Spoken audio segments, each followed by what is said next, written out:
Today we're going to be working on operations with radical expressions. In other words, we're going to be multiplying and then adding radical expressions. What's this look like to you?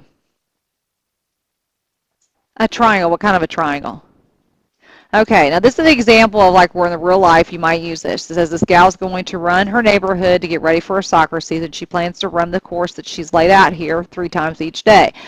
How far is she going to have to run to complete the course she laid out? Well, and how far does she run each day? They give you these measurements. Now, what am I going to do with each one of those if I'm trying to find out the distance all the way around?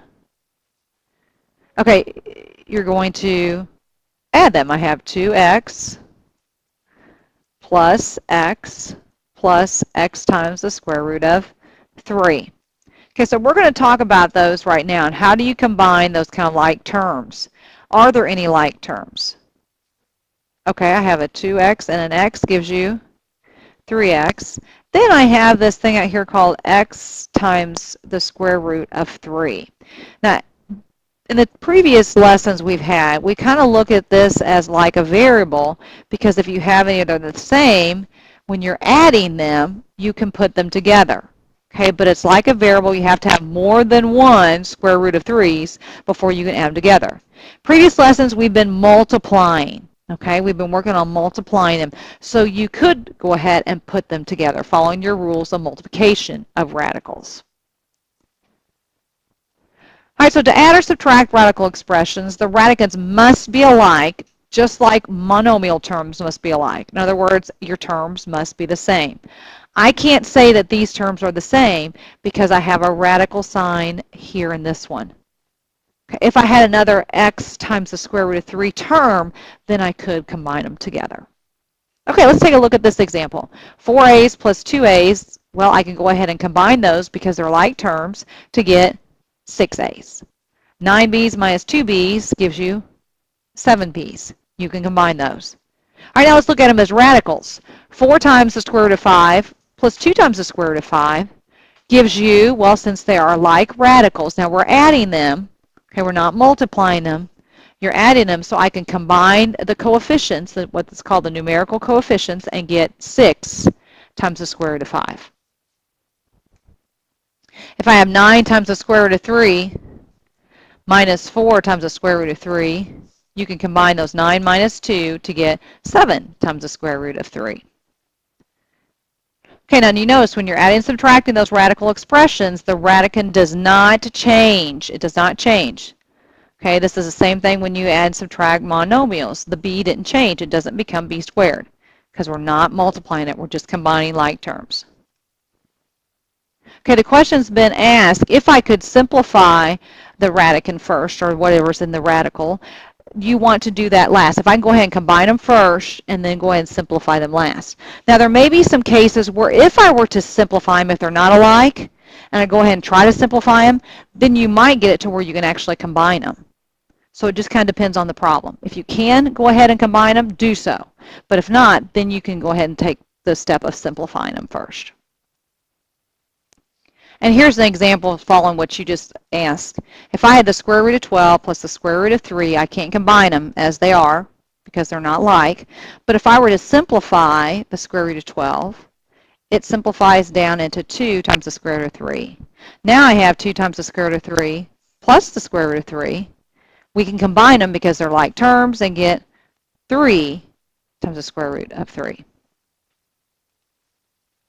Okay, let's try to simplify this expression. What do you notice about the radicals?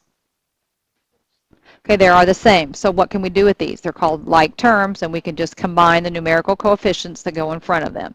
5 plus 7 is 12 minus 6 is, so this is equal to 6 times the square root of 2. Okay, and then here you have your formal step. Now, they take you through the distributive property. I'm okay if you do this part in your head, just combining like terms. This is a good explanation of what you're doing in your brain. All right, let's try another one. 10 times the square root of 7 plus 5 times the square root of 11 plus 4 times the square root of 7 minus 6 times the square root of 11. What do you think? Anything alike that you can combine? Okay. We have 2 square root of 7 terms. So when I combine those, and remember you take the sign that goes in front of them, what do you get? 14 times the square root of 7. Okay, then I take your square root of 11 terms, and I get minus the square root of 11. And do you have to put the 1 in front? No, you don't have to. You can if that helps you, yes. The 14 is 10 plus 4. Because those are like terms, I'm adding my 2 square root of 7 terms together. 10 plus 4 gives you this. These are the square root of 11 terms. Maybe I need to put them in a different color.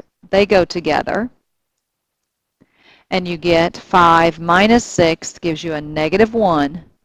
So this is negative 1 times the square root of 11. Okay, let's try some together. Let's try the first one. When you think you have an answer, when you combine like terms here to 1a, raise your hand. I'll come check you, and then you can check your partner. Okay, in this one, they are all like terms, so I'm just going to combine the numerical coefficients, which would be a 3 minus 5, which is negative 2, plus 4 gives you what? 2 times the square root of 2. Okay, let's try 1b.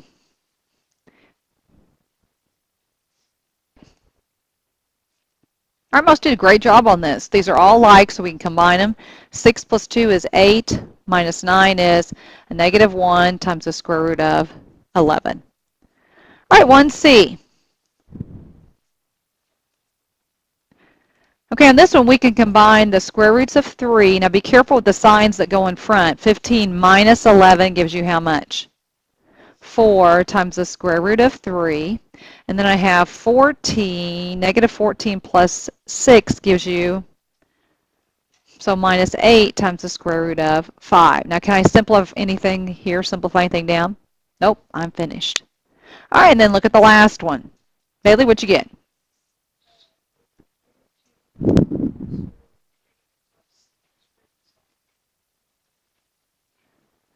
Okay, thumbs up if you agree with her. Very good, because 4 minus 6 is a negative 2, and 3 plus 3 is 6. Good job.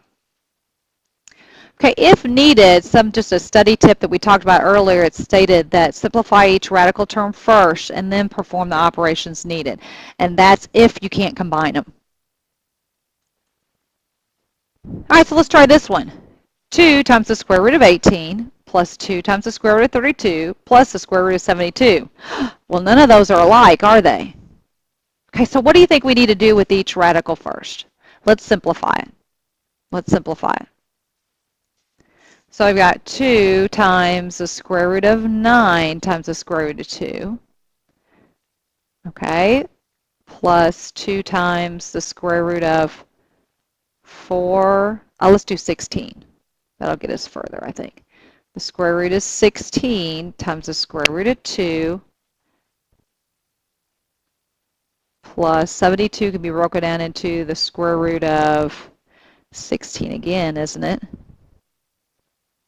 16 times what? Gives you 72.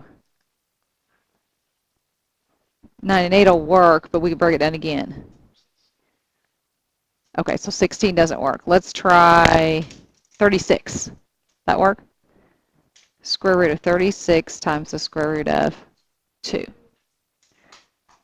Okay, now we're ready to go down one more. Okay, this is a 3. I really need to erase this. Yes, so I have 2 times 3, which is how much? 6. So I end up with 6 times the square root of 2. Okay, this is 4. So I end up with 8 times the square root of 2. And there's a plus sign in between. And this is a 6 times the square root of 2. Okay, now can we combine like terms? And what do we come up with? 20 times the square root of 2. And can I simplify that any more? Nope. The square root of 2 is as low as it'll go.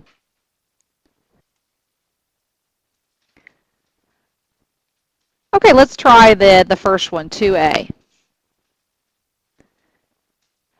Can't combine those radicals like they are, so let's simplify them. 4 times the square root of 9 times the square root of 6. Is there anything bigger?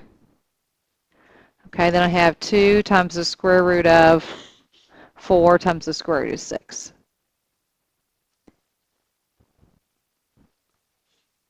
Okay, what does this simplify? Okay, then 4 times 3 is 12 times the square root of 6. This is 2, so I get plus 4 times the square root of 6. They are now like terms, and I get a final answer of 16 times the square root of 6. Very good. Okay, I'll let you try 2c on your own. When you think you have it, raise your hand. I'll come around and check you. Andy? Okay, what can I break the 45 into? Okay, it's 3 times the square root of 9. Let me erase that. The square root of 9 times the square root of 5. Okay, plus the square root of 4 times the square root of 5. Plus, or excuse me, it'd be minus. Now, how do I break this 245 down? Divide it by 5, and what'd you get? Oh, that'll work. So I have the square root of 49 times the square root of 5. And kind of the clue here was that these both had a square root of 5 in them. So try then that 5. This is 3. 3 times 3 is 9 times the square root of 5. Then we have, this is 2. So 2 times the square root of 5. And the square root of 49 is 7 minus 7 times the square root of 5. Okay, now they're all like terms, so we can put them together, and you get? Very good. 4 times the square root of 5. Okay, now let's take a look at what happens when you multiply radical expressions. Okay, let's take this when we have monomials. You had 2x times 3x. Remember, you take the 2 times 3 and get 6. X times x is x squared. So you end up with 6 times x squared. Well, with radicals, what happens when you have the square root of x times the square root of x? What does that equal to? It's just x. Okay, so when I have 2 times the square root of x times 3 times the square root of x, I can still take 2 times 3 to get 6. There's nothing changed there. That's still what we've always been doing. But the square root of x times the square root of x is x. So you end up with 6x. All right, let's go through these. If I have 3 times the square root of 2 times 2 times the square root of 6, I can go ahead and multiply my whole numbers and get 6. Multiply what's in the radical sign, I get the square root of 12. Now, what do you know about the square root of 12? Yeah, you can simplify it down, and I get the square root of 4 times the square root of 3, which this is, and I get 12 times the square root of 3. All right, any questions? All right, now this one, you see the parentheses here? I thought these were a little hard to see. Okay, I have 3 times the square root of 5 times this quantity. What do you have to do? Distribute. Okay, distribute. All right, so let's try distributing. I have 3 times the square root of 5 times 2 times the square root of 5. Just kind of like what you do with this problem here. I could take 3 times 2 and get, and then the square root of 5 times the square root of 5 is the square root of 25, which will be 5. Okay, now I need to distribute again. Plus 3 times the square root of 5 times 5 times the square root of 3. 3 times 5 is 15, good. And the square root of 5 times the square root of 3 is the square root of 15. Okay, can I break that down anymore? No. So I have 6 times 5, which is 30, plus 15 times the square root of 15, and I can't take that down anymore, so I'm done. Okay, that's as low as I can go. because they're not like terms. This has to have a root term or radical in there of a root of 15, square root of 15, in order for us to be able to combine them. Okay, just like what we were doing before when we were adding them. All right, so let's try this one. I can multiply 2 times 7 and get 14. The square root of 6 times the square root of 3 is the square root of 18. Okay, can I simplify this? Square root of 9 times the square root of 2, that is a 3. What's 14 times 3? 42? 42 times the square root of 2. Is that as low as it goes? Okay, so that's the first one. Now we have to distribute on the second one. I get 12 times the square root of 6. Very good. Plus 6 times 3 is 18 times the square root of 4. Okay, I can simplify the square root of 4 to 2, and I get 12 times the square root of 6 plus, what do you get, 36?